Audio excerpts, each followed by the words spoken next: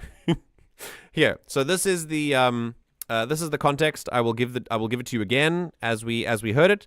It is two songs that are stitched into one, as they are intended to be listened to one after the other. Remember that Yaelokre's, like, this whole album is about 4 bards. They pick up instruments that have been played by legendary bards, and they go around and they tell stories. And they each have, like, little animal masks and stuff, and they're very cute. And some of them, I think they're all kids, but some of them are slightly older kids and slightly younger kids. And this one is called Songs of Origin. It's got My Farewells to the Fields and Birdcage Blue and Yellow, like, mashed together. And it's about Cole and Clementine's backstories. Also has some fun Tagalog and Icelandic lyrics, which is cool. The first part is Cole singing, and the second half is Clementine. Okay. And that's what we're doing today.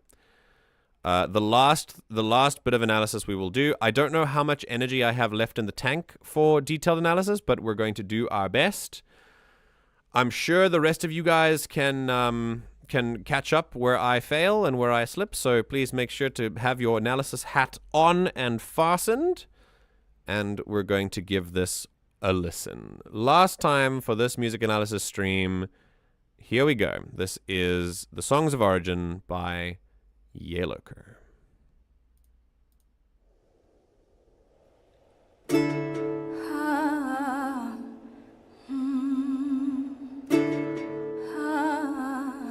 Oh shit, it lights up!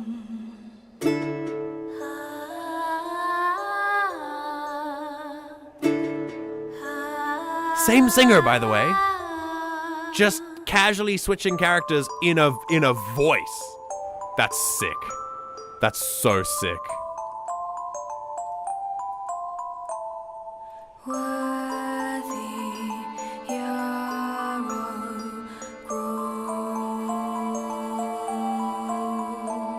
Ooh.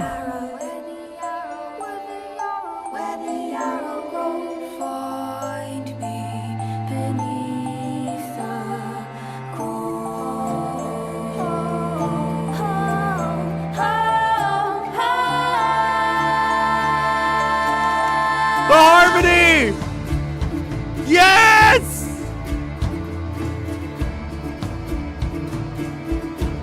Dude, I can't get out of my head that this is the same singer. And I am in hiding, I forgotten. I do not want to see. I could hear and not enough. The clashing of the hordes of my hoof on my horn, raging song and on. Yo! I could only hum a tune, and with that I am met with a chorus I am soon. Soft and safe behind a wing, my farewells to the fields, to the man made of straws, to my name. Fucking belting! Oh my god! Phenomenal! Holy shit. Listen to how, like, listen to how emotional the singing is as well. I've gotten into this before, but remember, musical singing, as in singing like a musical, like a production, like a music production. It takes that kind of, emotional grit in your singing. Did we transition? Okay, cool. All right, we've transitioned to the new song. I love these plucked strings in the background. Oh. Birdcage blue and yellow can Whoa. warm and windows black. Tracing upturned smiles of portraits drawn to disappear.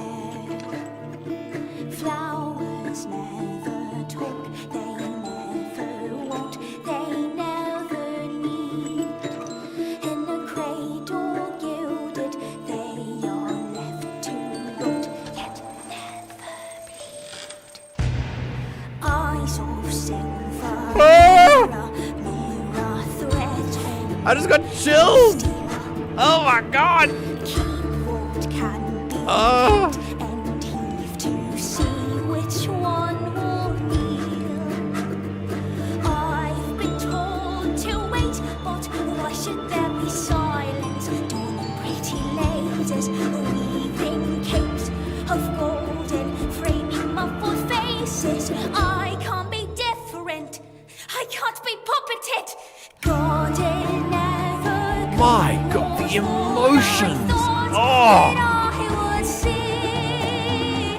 Branches meet my steps, their kisses open up with ease. Fences frozen in a dance, they've yet to perform. I leave the house in the barrenness that we did before. Then Tommy from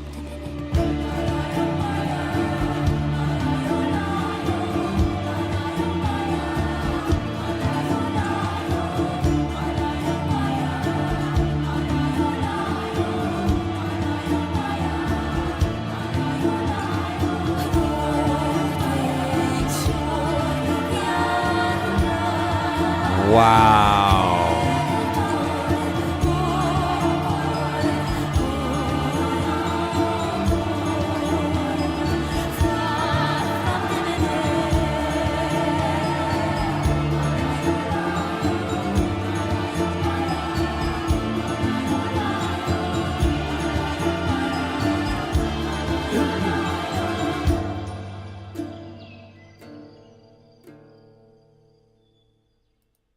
Jesus.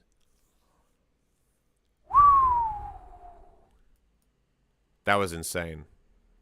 That was insane. Okay, okay.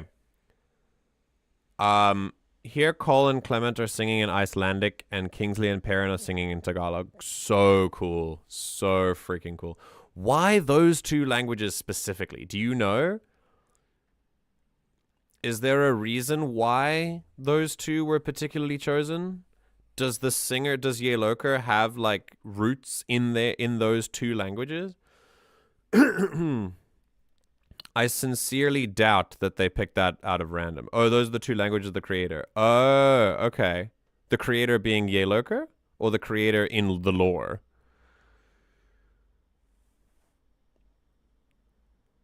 Yo. Wow. Wow, wow, wow. Raina Winesport, welcome. Welcome. Thanks for speaking up. Yeah, the creator knows those two languages due to their parents, and the kids are meant to represent Yaelokre at different points of their life. Right. Okay. Yeah. I got that part.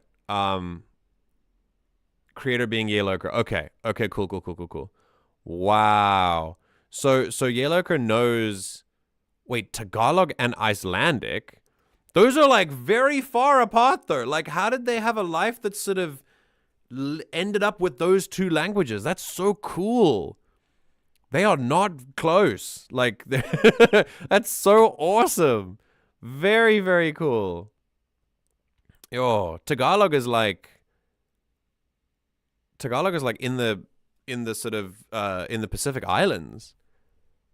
And then like the Oceanic region, and Icelandic is, well, you know, in Iceland. That's freaking awesome, dude. So sick. Okay, I'm blown away. Now, we've talked about the strength of lyrics before, all right? And by the way, Raina Winesport, welcome to the stream. I don't believe I've seen you before, so welcome. You're catching us just on the last couple of streams before the end of 2024 for me, when we take a big break. So if you like these streams and you want to participate in the community and chat about this stuff, join the Discord and we can like have more discussions while I'm gone. So anyway, back to the track. I talk a lot. We've spoken a lot today about lyrical power and the power of lyrics and the meaning behind them. But the lyrical power of a musician is something very different. This, what we have just heard, my friends, is the lyrical power of a performer, of someone who knows the power of musical lyrics and how to sing them with conviction. Remember, I've said this before. There are, for the longest time, in the European style of, like, the classical European model, there were two main styles of singing under the umbrella of vocal stuff. The first one was operatic, something that stuck mainly to the notes that were being sung and the musical technique that created that kind of flawless sound, that flawless note production. And the second style that emerged after that was the musical style, the play style of production. Note production, I mean, the play style of singing. So in this case, it would be like a musical production. So like any kind of music that we hear now, like, I don't know, famous musicals, Sweeney Todd, Into the Woods, I don't know, like, there's so many. Hairspray, oh, God, why do I always blank on musicals when I have to think of them? Wicked, Beetlejuice. Beetlejuice is a really good example of that. I'm sure lots of you, if you're on TikTok, you've seen a lot of clips about about Beetlejuice and recently about Wicked as well. Beetlejuice is a really good example of that. It is the musical style of singing that creates, that evokes emotions in its listener. And that is what happens when you sing with the purpose of emotional reward and not with the purpose of musical accuracy. Musical accuracy is still a consideration, but it's not a primary consideration in the same way that operatic music would be a primary consideration for that kind of flawless note production. It's more on the musical side of things than it is the lyrical side of things. For a musical style of singing, you are focusing much more on the lyrics. And that means I noticed something through here. I noticed something very interesting. I'm going to go here. We're going to slow down. We're going to turn down the volume a little bit. And I want you to listen very carefully to the notes that Clement is singing. Okay. It's perfect here.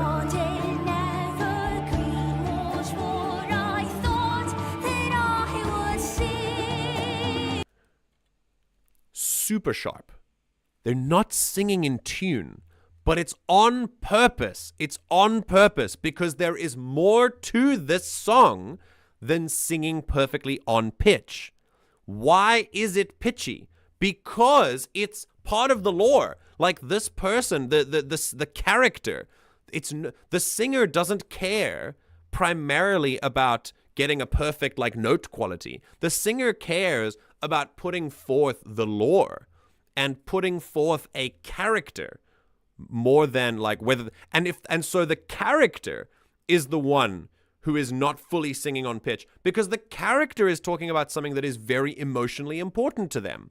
And so the emotions will take over and cause the pitch to waver in the vocal lines. That's why you hear it like that. So it's not a mistake or anything like that. It's fully purposeful stuff. And how do I know this? Because the vocalist can already do perfectly on-pitch stuff in other stuff. Like earlier in exactly the same track we've been listening to, they're singing perfectly on pitch, no issues whatsoever. And then suddenly this happens here and you go, hang on, it's got to be purposeful. It is. It is. It absolutely is. Because you can hear it in their voice. This performer is performing. They're not singing. They are performing. That is what this is. It is a musical performance. It is my mouth did like a it is conveying the emotional weight of the character's journey and the story that they have to tell. The character is feeling emotional about things. I mean the part that gave me chills here was here. I could only hum a tune, and with that I am met with a chorus I am soon. Not necessarily here. It was. Go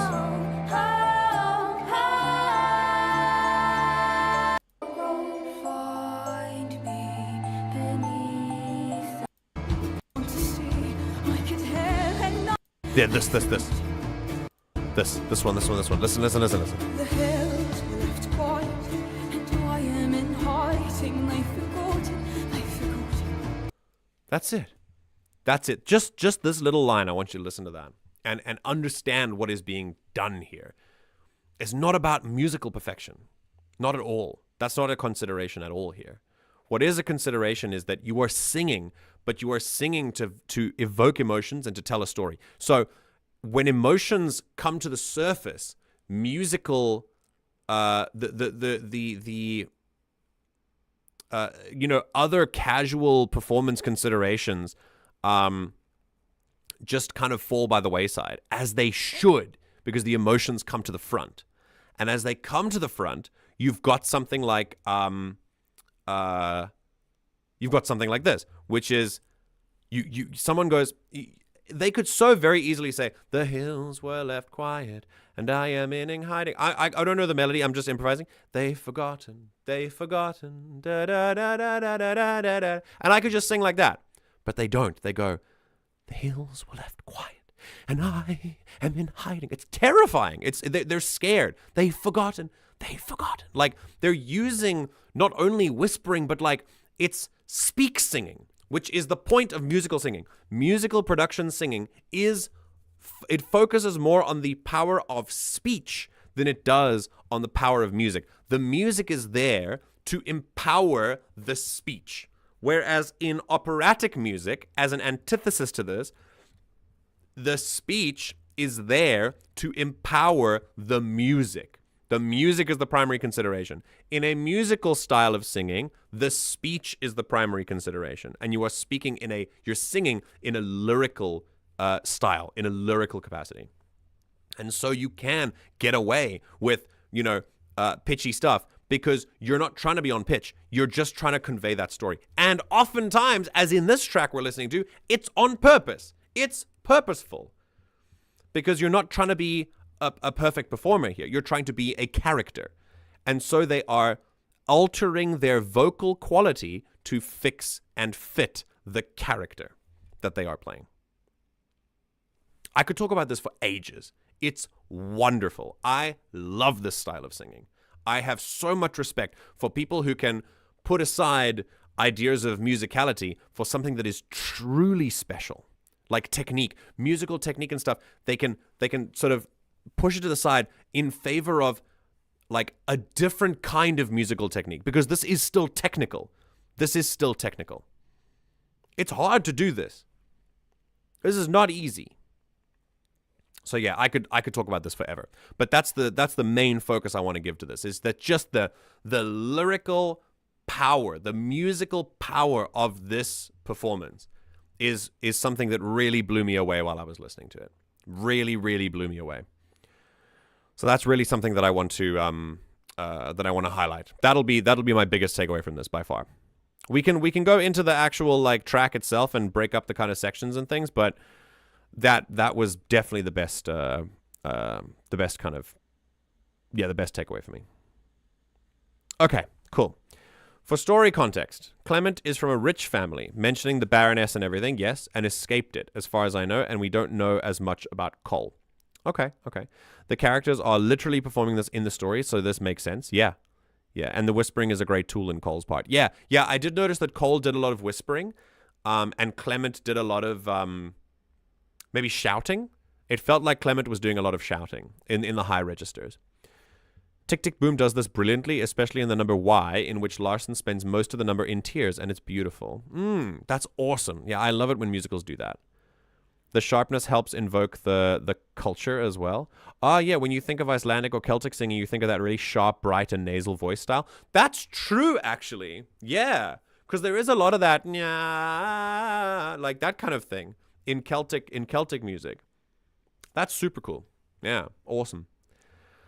Wow, just an amazing track, man.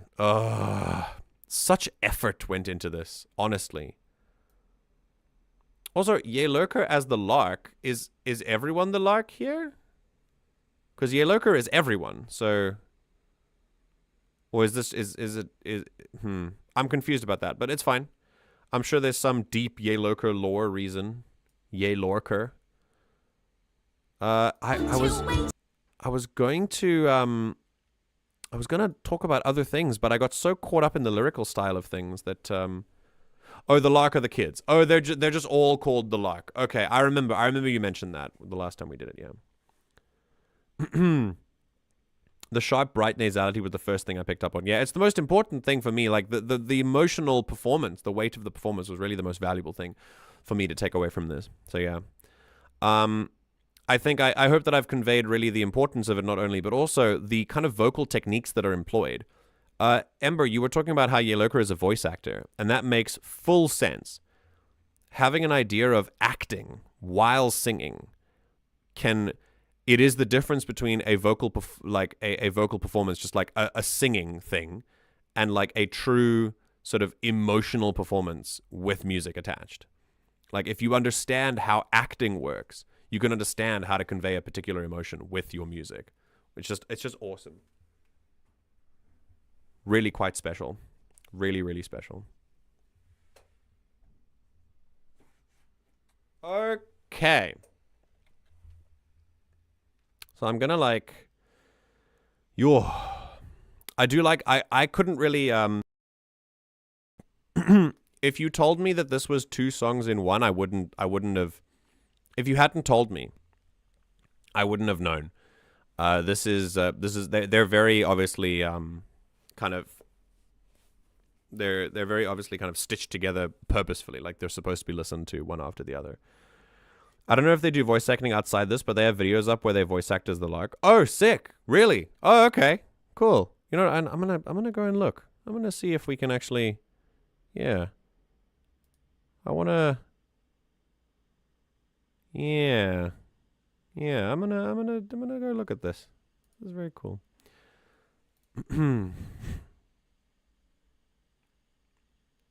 Wait, so this is actually Yaelokre, but like, oh, these would be. Whoa. They only have 2, 6. What? Whoa. Oh, it's an album. Oh, it's an album. It's not. They probably got lots of songs. Okay, got it. Okay, awesome. I'm gonna go look at them when I'm done. Okay.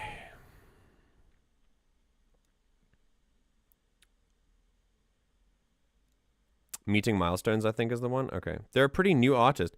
Yeah, that's it. 6 songs, 6 songs, and 1 million subscribers with 6 songs. That's insane. That's insane success. I'm so impressed with this. Wow. Okay. Okay, cool. All right. Yeah, I don't know if I really have another takeaway from this. I could really listen to it like musically in depth, but I really think that was the main thing that I wanted to portray here. That was just the lyrical power of the artist. Obviously, we've got a story being told here. It starts off quite gentle, and then the elements of the instruments come in slowly, and then it just does a complete tone shift as the songs move from one to the other. And then the other singer gets a turn. Clement then gets a turn. Again, always the same person, which is just mind blowing. And then they go into this amazing chant where they combine Tagalog and Icelandic, which is just such a freaking cool idea. I love it so much. Yeah. So the instrumentation is also really impressive. So yeah, I'm not gonna try and search for things if it's not at the front of my mind, like because then I'm just waffling. So instead, what I'm gonna do is we're gonna give this a last listen now. And I want you to now listen to this with different ears. When we listen to this now, I want you to try and go away from the vocal power, which we've now definitely discussed and now fully emphasized. And I want you to really focus on the instrumentation behind the vocal power.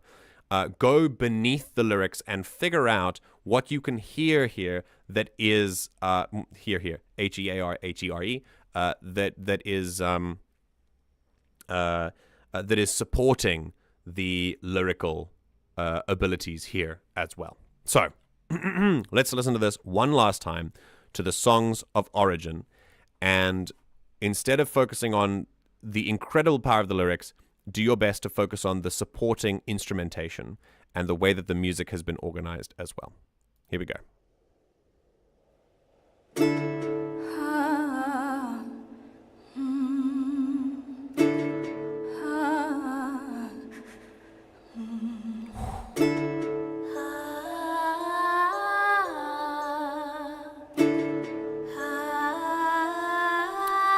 There's an accompanying, this instrument that's playing right now, it accompanies Clement. Very interesting.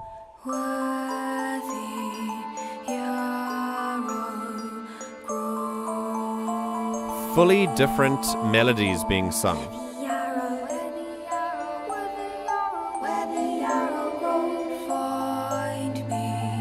Bass notes. Strum guitars come in. Harmonies. Yes! That wind-up was so good!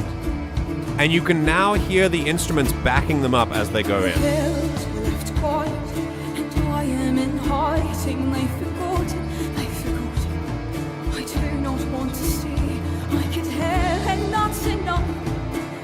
Faded cymbals in the background.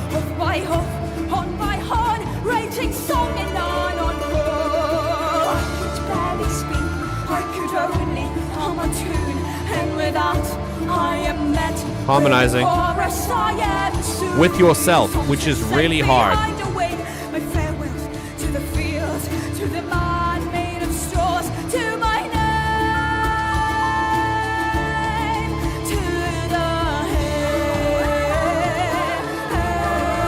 Background harmonies come in.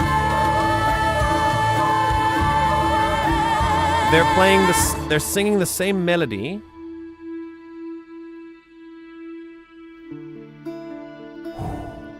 Amazing.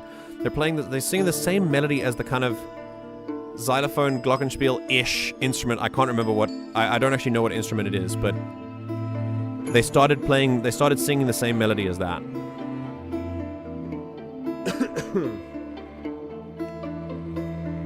The harmony might be an oblique harmony, pedaling the same note against the melody.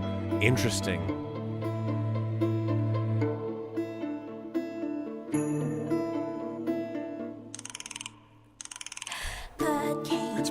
That moment was so sick. Like winding up a music box almost.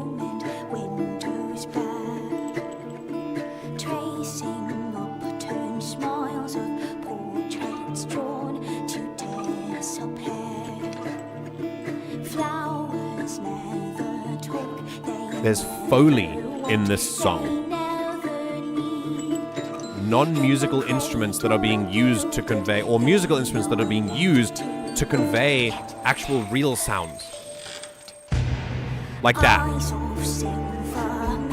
There are non-musical, like, sound effects.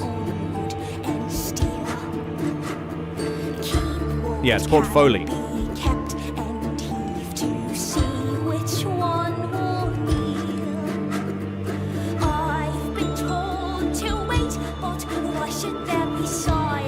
Sharp. Again, remember we talked about this. It's about the emotional performance, right? It's on purpose. This is just how the character sings. Yeah. It seems like this character's younger, so their voice is less developed.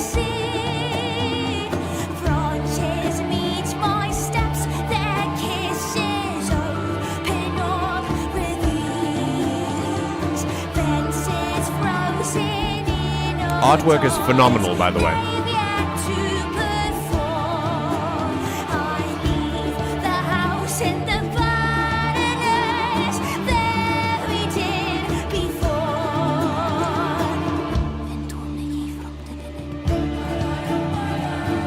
Yes!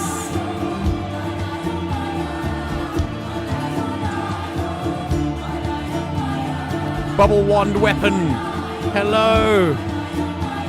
Welcome. We're doing one last listen to Yaelokre. We're about to end the stream as well. Woo.